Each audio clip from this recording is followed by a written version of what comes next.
there's a lot of possibilities, I guess, that we can talk about, but the problem is that many other people are deserving and feel like they have more momentum than Sami really at the moment. Sami is someone who has that legacy built in with him with the fan base, so a lot of people, you know, appreciate him, and I think like we always will, because of how good he is and what he brings. But it does kind of irk the question of what their MO is with everybody on the roster when they've had Solo and Jacob kind of run this whole feud, and then Sami kind of just comes by and takes the title as soon as he moves to SmackDown, because there's no real prospects for Sami right now on the show that we can really draw a line to quickly, except Solo and that immediate bloodline tie, right? I guess if he's there to enhance that storyline for now because they're trying to keep him busy, that's cool.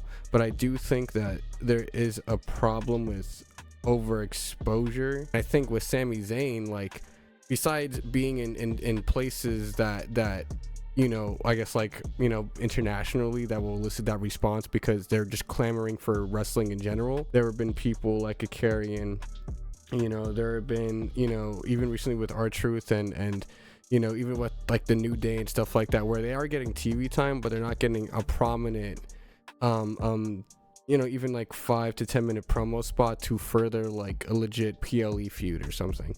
Whereas like Sami Zayn will get last minute stuff like that just off of kind of his legacy and name already, when, like we just said, he's still trying to vie for a world title, I guess, spot, right? And doesn't seem to have an actual path line despite interacting with everyone on the roster. That's the problem with him not turning heel in the first place with Karrion Kross, to me, is that Sami Zayn's character is extremely stale, unfortunately.